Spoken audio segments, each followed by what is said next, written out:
नमस्ते बच्चों। आज हम सभी आज हम सभी ऑनलाइन क्लास में आपका स्वागत करते हैं। आज मैं आपको सूरदास के पद और इसकी व्याख्या समझाऊंगी। ठीक है। और व्याख्या शुरू करने के पहले मैं आप लोगों को सूरदास के बारे में कुछ बताना चाहती हूँ। ध्यान दीजिए। सूरदास जी का जन्म 1535 विक्रमी को दिल्ली के निकट सीही गांव में हुआ था। कुछ लोग इनका जन्म स्थान रोहनकता भी मानते हैं। कहते हैं कि ये नेत्रहीन थे, परंतु रामचंद्र शुक्ल और डॉक्टर श्याम सुंदर दास इन्हें जन्मांध नहीं मानते। ये वल्लभाचार्य के शिष्य थे। इनकी मृत्यु 1640 को परसोली के पास हो गई थी। जो सूरदास के पद चैप्टर हम पढ़ेंगे वो भक्ति काल का कृष्ण की भक्ति का एक मौलिक कृति है। कृष्ण की भक्ति की एक मौलिक कृति है। सूरदास जी के विषय में कहा जाता है कि वात्सल और श्रृंगार के कवि थे। इन्होंने रूपक, उपमा, उत्प्रेक्षा, अलंकार का प्रयोग किया है। सूर्य के काव्य में संगीत, भक्ति और कविता की त्रिवेणी दिखाई देती है। सूर्य की प्रशंसा में हिंदी का साहित्य में कहा गया है कि सूर सूर तुलसी शशि उडगन केशव दास। अब हम सूर्य की रचनाओं के बारे में जानेंगे। तो सूर्य की 3 रचनाएं प्रमुख रूप से कही जाती हैं: सूरसागर, सूरसरावली, साहित्य लहरी। सूरदास ने अपनी इन रचनाओं में कृष्ण के विविध लीलाओं का वर्णन किया है। इनकी कविता में भाव पक्ष, कला पक्ष दोनों समान रूप से प्रभावपूर्ण हैं। सभी पद गेय हैं, अतः उनमें माधुर्य गुण की प्रधानता है। अब हम पहला पद पढ़ेंगे। ऊधो तुम हो अति बड़ भागी, अपरस रहत स्नेह तगाते, नाहिन मन अनुरागी, पुरैन पात रहत जल भीतर, तारस देह न दागी, ज्यों जल माह तेल की गागरी, बूंद न ताको लागी, प्रीति नदी में पाव न बुर्यो, दृष्टि न रूप परागी, सूरदास अबला हम भोरी, गुड़ चाटी ज्यों पागी। यहाँ पर इस पद की व्याख्या देखते हैं बेटा। प्रस्तुत पद में गोपियों ने उद्धव के ज्ञान मार्ग और योग साधना को नकारते हुए उनकी प्रेम संबंधी उदासीनता को लक्ष्य करके व्यंग्य किया है। साथ ही उन्होंने भक्ति मार्ग में अपनी आस्था को व्यक्त करते हुए कहा है, हे उद्धव जी, आप बड़े भाग्यशाली हैं जो प्रेम के बंधन में नहीं बंधे, ना ही आपके मन में किसी के प्रति कोई अनुराग जागा। जिस प्रकार जल में रहने वाले कमल के पत्तों पर कब एक बूंद पानी की नहीं ठहरती, जिस प्रकार से तेल की गगरी को यदि पानी में डुबोया जाए तो उस पर भी पानी की एक भी बूंद नहीं ठहरती, ठीक उसी प्रकार आप श्री कृष्ण के प्रेम रूपी नदी में, श्री कृष्ण के साथ रहते हुए प्रेम रूपी नदी में भी स्नान तो दूर, आप पर श्री कृष्ण के प्रेम की एक छींट भी नहीं पड़ी, पानी की एक बूंद भी नहीं पड़ी। आप भाग्यशाली नहीं हैं, क्योंकि हम तो श्री कृष्ण की प्रेम की नदी में डूबती उतराती रहीं, परंतु आप पर इसका जरा भी असर नहीं हुआ। हे उद्धव जी, हमारी दशा तो उस चींटी के समान है जो गुड़ के प्रति आकर्षित होकर वहां चली जाती है और वहीं चिपक जाती है। हम चाह कर भी उससे अलग नहीं हो पाती और अंतिम सांस तक बस वहीं रहती हैं। हम केवल कृष्ण को चाहती हैं, हम उससे अलग नहीं हो पाती। इस प्रकार से गोपियों ने अपने मन की व्यथा उनसे कही। अब हम दूसरे पद में आ जाते हैं। तो दूसरा पद है, मन की मन ही मांझ रही, कहीं जाए कौन पे उधो, ना ही परत कही, अवधि आधार आस आवन की, तन मन विथा सही, अब इन जोग संदेशन सुनि सुनी, बिरहन विरह दही, चहति हुति गुहारि जितहि ते, उतते धार बही, सूरदास अब धीर धरहि क्यों, मर जादा न लही। तो बच्चों इस पद में देख लीजिएगा आप लोग, आखिरी हर लाइनों के आखिरी शब्दों में ही वर्ण की आवृत्ति हो रही है। रही, कही, सही, दही, बही और लही, यानी यहाँ पर लयात्मकता है। ये पद गाए जा सकते हैं। अब हम इस पद की व्याख्या करेंगे। श्री कृष्ण के मित्र उद्धव जी जब कृष्ण का संदेश सुनाते हुए कहते हैं कि वे नहीं आ सकते, तब गोपियों का हृदय मचल उठता है। अधीर होकर उद्धव से कहती हैं कि हे उद्धव जी, हमारे मन की बात तो अब हमारे मन में ही रह गई। हम कृष्ण से बहुत कुछ कहना चाह रही थी, पर अब हम कैसे कह पाएंगे। हे उद्धव जी, जो बात हमें केवल और केवल श्री कृष्ण से कहनी थी, उन बातों को अब किसी और से कहकर संदेश नहीं भेज सकती। श्री कृष्ण ने जाते वक्त हमसे कहा था कि वे काम समाप्त कर जल्दी लौटेंगे। हमारा तन और मन उनके वियोग में दुखी है, फिर भी हम उनकी वापसी के समय का इंतजार कर रहे हैं। मन में बस एक आशा थी कि वे आएंगे और हमारे सारे दुख दूर हो जाएंगे, परंतु श्री कृष्ण ने हमारे लिए ज्ञान योग का संदेश भेजकर हमें और दुखी कर दिया।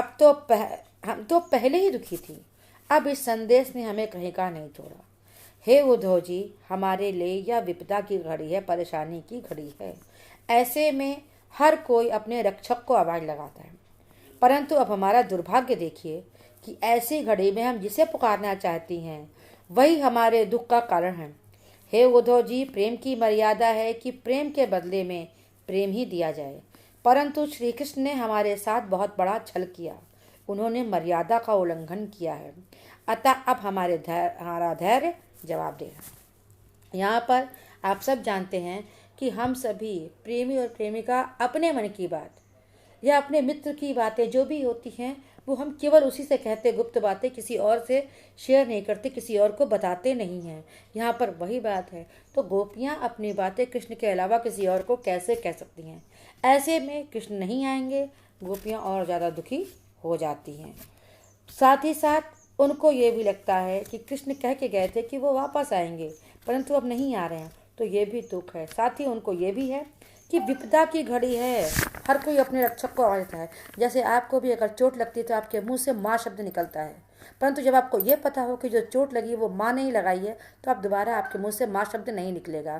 तो यहाँ पर वही चीज़ है, गोपियों को चोट कृष्ण से लगी है और वो कृष्ण को पुकारना चाह रही हैं, जबकि चोट देने वाले भी कृष्ण ही हैं। यहाँ पर इस तरह से उनको कहा गया है। अब हम तीसरे पद पे चलते हैं। हमारे हरि हारिल की लकड़ी, मन क्रम वचन नंद नंदनोर, यह दृढ़ करी पकड़ी। जागत सोवत स्वप्न दिवस निसी, कान कान जकरी। सुनत जोग लागत है ऐसो, जो करई ककरी। सूतो व्याधि हमको ले आए, देखी सुनी न करी। यह तो सूर तिन्ही ले सौंपो, जिनके मन चकरी। यहाँ पर बच्चों हारिल की लकड़ी के बारे में बताया गया है। एक हारिल नाम का पक्षी होता है जो आप इस चित्र में देख रहे हैं। इस पक्षी के बारे में बताया गया है और इस पक्षी की विशेषता है कि ये उड़ते समय अपने साथ में तिनका लेकर चलता है, इसको बताते हुए कहा जा रहा है।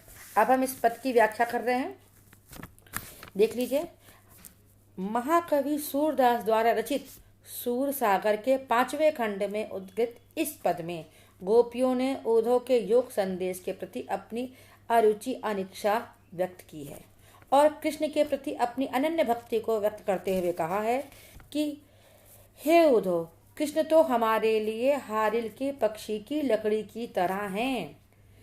हारिल के पक्षी की लकड़ी की तरह हैं। जैसे हारिल पक्षी उड़ते समय अपने पैरों में कोई लकड़ी या तिनका थामे रहता है और इसे विश्वास है कि यह लकड़ी उसे गिरने नहीं देगी, ठीक उसी प्रकार कृष्ण भी हमारे जीवन का आधार है। हमारे मन वचन क्रम से नंद नंदन बाबा के पुत्र कृष्ण को अपना माना है। हमारे मन ने केवल कृष्ण को ही अपना माना है। अब तो सोते जागते सपने में भी हमारा मन केवल कृष्ण का जाप करता है। ऐसी अवस्था में हमारे लिए योग का संदेश कड़वी ककड़ी के समान त्यागने योग्य है। हमें तो कृष्ण का रोग लग चुका है, अब हमारे पास योग का रोग नहीं लग सकता, क्योंकि ये योग का रोग ऐसा है जिसके बारे में ना मैंने अभी सुना है, ना देखा है, ना ही क्यों कभी इसको भोगा है। जबकि कृष्ण को हमने देखा है, कृष्ण को हमने सुना है और कृष्ण के साथ साथ हम खेले हैं, हम खाए हैं, हमने भोगा है। तो हम कृष्ण को छोड़कर इस योग को कैसे अपना सकते हैं जिसके विषय में हमें कोई भी ज्ञान नहीं है। हमारा योग का ज्ञान सर्वथा अनजाना है। अतः ऐसे योग का संदेश आप केवल उन्हें दें जिनका मन चंचल है, जो किसी एक के प्रति आस्थावान नहीं है। अब हम चौथे पद में चलते हैं। तो आप सबको पता है कि कृष्ण जो मथुरा गए हुए थे कंस को मारने के लिए, और कंस को मारने के बाद उग्रसेन को गद्दी पर बैठाए, मगर उग्रसेन चूंकि वृद्ध हो चुके थे और वहां पर कृष्ण जी गद्दी पर बैठे हैं तो कृष्ण जो राजनीति कर रहे हैं उस पर प्रसंग है। हरि है राजनीति पड़ी आए, समुझी बात कहत मधुकर के, समाचार सब पाए। एक अति चतुर हुते पहले ही, अब गुरु ग्रंथ पढ़ाए। बड़ी बुद्धि जानो जो उनकी, जोग संदेश पठाए। ऊधो लोग भले आगे के, परहित डोलत धाये। अब अपने मन फेर पई हैं, चलत जू हुते चुराए। तय क्यों अनीति करे आपुन, जे और अनीति छुड़ाए। राज्य धर्म तो यह सूर, जो प्रजा न जाहि सताए। यहाँ पर वही पंक्तियों में बातें हैं बेटा। सब पदों में आखिरी शब्द में आय आय शब्द आया है। आ की मात्रा देखिए और ए अक्षर लिखा है, यानी यहाँ पर भी गेयात्मकता है, माधुर्य गुण है। अब हम कृष्ण के विषय में जो व्याख्या है उस पर ध्यान देते हैं। उद्धव द्वारा कृष्ण के संदेश को सुनकर, उनके मंतव्य को जानकर, उनकी बातों को जानकर गोपियों को बहुत दुख हुआ। गोपियाँ बात करती हुई कहती हैं कि हे उद्धव, कृष्ण तो पहले से ही बहुत चतुर और चालाक थे। राजनीति के कारण ही मथुरा गए थे, परंतु शायद राजनीति शास्त्र में अब उन्हें महारत हासिल हो गई है, इसीलिए वो हमारे साथ भी राजनीति कर रहे हैं। अब उनकी बुद्धि ज़्यादा बढ़ गई है, तभी तो हमारे बारे में सब कुछ जानते हुए भी उन्होंने हमारे पास उद्धव के द्वारा योग का संदेश भेज दिया है। इसमें उद्धव जी का कोई दोष नहीं है। क्यों? क्योंकि वो संदेश लेकर आए हैं, उनका कोई दोष नहीं है। वे कहते हैं वो अगले जमाने के आदमी जो सदा दूसरों का कल्याण करने में आनंद का अनुभव करते हैं। हे उद्धव जी, यदि कृष्ण ने हमसे दूर रहने का निर्णय कर लिया है तो हम भी कोई मरे नहीं जा रहे हैं, हम भी कृष्ण का सानिध्य चाहने की इच्छा नहीं रख रहे हैं। आप जाकर उनसे कहिए कि यहाँ से मथुरा जाते वक्त श्री कृष्ण के साथ हमारा जो मन चला गया था, हमारा मन जो उन्हीं के पास है, उसे वे वापस कर दें। अत्याचारी का दमन कर प्रजा को अत्याचार से मुक्ति दिलाने के लिए वे मथुरा गए थे। ऐसी अवस्था में वहां जाकर वे स्वयं हम पर अत्याचार कर रहे हैं। कहिएगा कि एक अत्याचारी को कोई हक नहीं है किसी दूसरे अत्याचारी पर उंगली उठाए। हे उद्धव जी, आप उनसे कहिएगा कि वे हमारे राजा हैं और राजा होने के नाते उन्हें ऐसा कोई काम नहीं करना चाहिए जिससे उनकी प्रजा को किसी भी तरह का कोई भी कष्ट पहुँचे। यही एक राजा का धर्म है। तो यहाँ पर गोपियाँ कृष्ण को राजधर्म की शिक्षा भी दे रही हैं। साथ ही साथ गोपियों ने अपने वाक चातुर्य से उद्धव के योग संदेश को नतमस्तक कर दिया है, अपने वाक चातुर्य से योग को नकार दिया है। इस प्रकार से हम सभी ने इसकी व्याख्या को समझा है। आप सभी स्वस्थ रहें, घर में रहें। इसके साथ ही मैं इस पाठ को समाप्त करती हूँ। धन्यवाद।